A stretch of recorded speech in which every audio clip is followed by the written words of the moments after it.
Okay, hello, welcome back.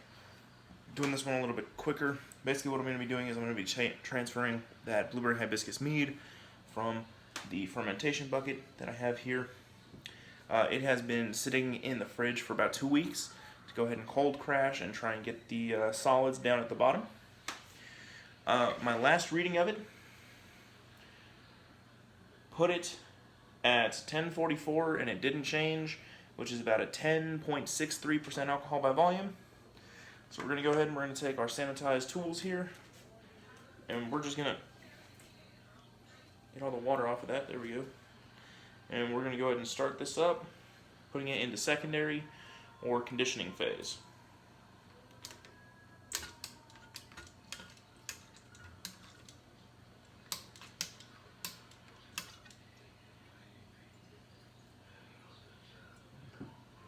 There we go. This has darkened a little bit since that one video. So it definitely looks more like a red wine. It's not quite as pinkish, much darker. I think it has a very nice color to it. The reason I'm siphoning it the way I am is so I can look through this clear part of the plastic in the tube here, give me a little bit more an idea. If there's any lease coming through, I do have my lease cap on here, which I'll go ahead and talk about here in a minute once I get this part done. I'm going to get my secondary bottle down here as well, so I don't make too much of a mess when I switch these out. Now, one thing I did is because the first bottle I'm doing here is a little bit hard to get my siphon into, I'm trying to fill that one from the top of this, where there won't hopefully be as much lease. Is another reason I went ahead and put it in the fridge. So honestly, that one could probably just go into bottle aging right here, right now, as soon as I'm done getting it filled up. Now this mead is dark enough that I cannot see the bottom of this, which is why I'm doing it very carefully. I don't know how thick the lease is. It shouldn't be too deep. Also, I cut my hair. I'm going to go ahead and address that. I did cut my hair. So, alright, and the first bottle I'm filling is actually a Russian Standard vodka half-gallon bottle. I happen to really like Russian Standard vodka, and the half gallon's like 30 bucks. So, and it lasts a while, so that's always a good thing, right?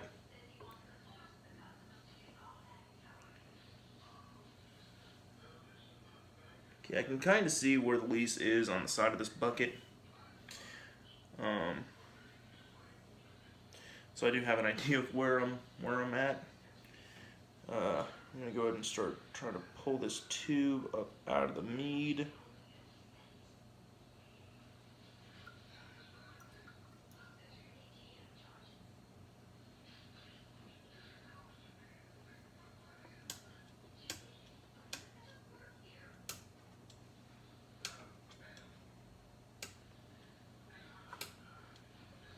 Trying to get this to pump just a little bit slower, so I'm doing nice small pumps here.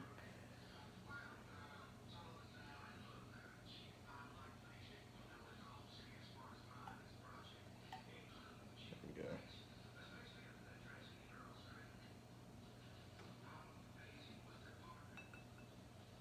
Alright, getting into the second bottle now. There we go. I'm going to go ahead and cap this one. Still doesn't look like we're hitting lease, which is good. Oh, however, I did just accidentally move that. So we're going to set the half gallon there. That is a beautiful looking red wine in that bottle. It's another reason I really like the bottle. Sorry, I'm getting off camera. See if I can spin this around a little bit.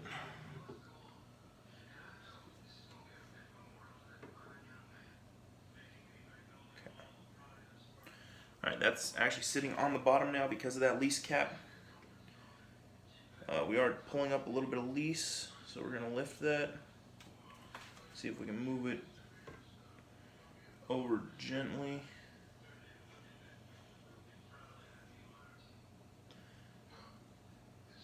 Yeah. Yeah, you'll be able to see it, and with this bottle that I'm using now, I can get this siphoned into pretty easily. So, getting a little bit of lease in this one doesn't really matter as much. I just didn't want to get a whole lot in the first bottle because that one is a pain to get the siphon into. I'll eventually have to get a smaller siphon. I mean, this is a siphon that, you know, people could easily use for like the 5-6 gallon fermenters, and I'm using it on a 1 gallon fermenter currently, so yeah. We're doing really good at not getting any lease though, which I like, or not getting a whole lot of lease, I should say. We did get a little bit there. And it is getting pretty close to the bottom. That's one really good thing about the yeast we used for this, the Lavin 71B, is it flocculates really nice. It packs everything down at the bottom very, very well.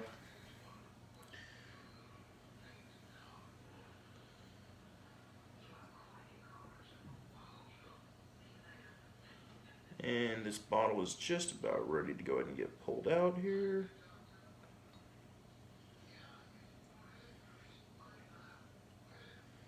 Alright, now we have a slight problem in that I do not have another bottle. But we have plenty left in here, so I'm going to grab a sanitized bottle from behind me and hope I can reach it. I reached it. Haha. And that's going to be stirring up a little bit of least down here in this thing, so we got to get this back in here. And we're just going to very, very gently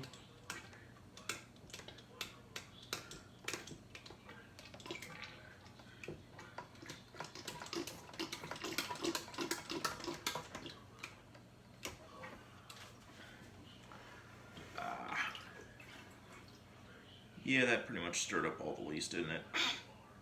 Okay, so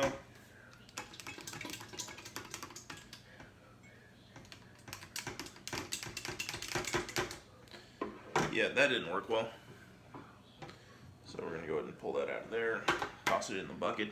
There's still quite a bit in there, but the least got stirred up and messed that one up.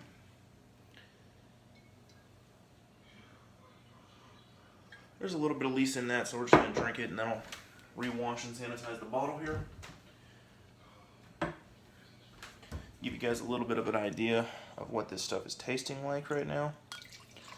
Yeah, the least definitely got in there because that's fairly cloudy, whereas this stuff was beautifully clear. I was trying to put it in my Alabama Smirnoff bottle.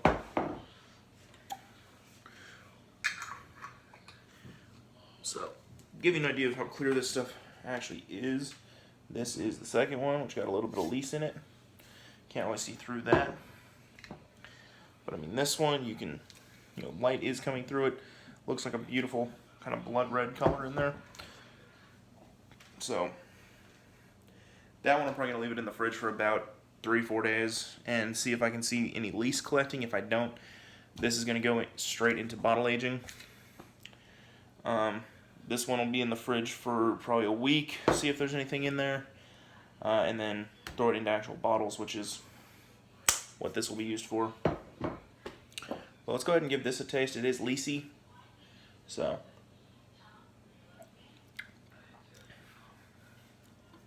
It's still very sweet. I mean, there's still, what was the last reading? 1044, so there's still 44 points of gravity on it. So it's still fairly sweet. I mean, I put enough sugar and honey in here for it to go to 16%. Used a 14% ABV tolerance yeast, and it went to just above 10.5%. So it's still very, very sweet.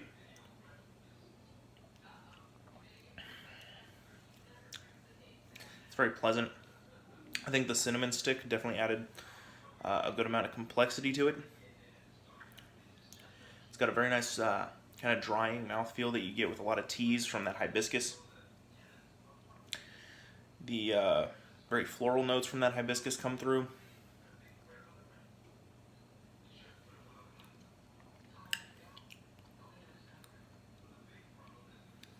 You can tell it's a mead. You're getting that weird thing in the back of your throat that a lot of meads give. So you can tell it's It's definitely a mead.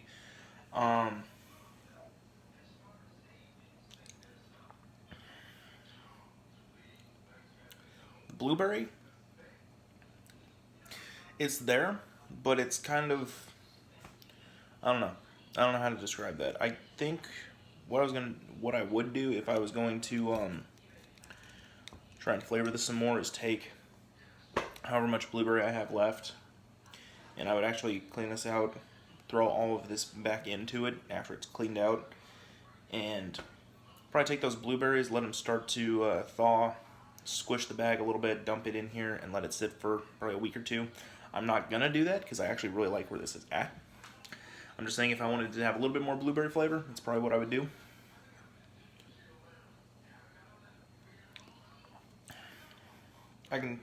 It's got a little bit of a bready taste because I have a lot of yeast in this particular sample. But I mean, you can tell it's still a very nice color. Obviously it's cloudy right now and you can kind of, yeah, it's cloudy, but it tastes really good. Beautiful color. I think this is probably my best mead that I've made so far, and I'm so happy that it's also one of the first ones I'm putting out here on YouTube for you guys. And I absolutely love it. You know, I mean, this is probably the best thing I've brewed ever. You know, the method. Okay, that was just water coming off. Off of the cap there. But I mean, the metheglin I made, it needs to age. You know, it's very much needing to age. The regular mead that I made, which is actually one of the bottles that's sitting over there, I'm going to let it age. It's very, very sweet. A little bit too sweet. But this, if you like sweet wines, absolutely amazing. If you want something not as sweet, still use Lalvin 71B yeast. Put a little bit less sugar in it. I mean, again, I put enough sugar between honey and regular white sugar into here for it to go to 16%, and it didn't even clear 11%. So it probably could have cleared 11 if I wanted to let it keep going, but I was impatient. I wanted to get this ready to go. Get a little sampler bottle for one of my friends, and also somebody else who is a regular customer at my store. Get a sampler for them as well. So it is quite nice. I really do enjoy it. Probably here in a few days I'll go ahead and get the sample bottles figured out. Once I make sure that these are like cleared, or they are clearing, or need to clear. But right now, yeah, this is amazing.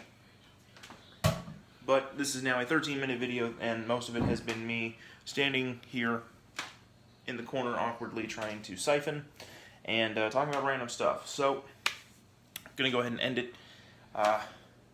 Like and subscribe if you guys want to see more things like this. That's awesome. Trying to come up with some more videos in the near future. My diet is changing, so might have some cooking videos, stuff like that.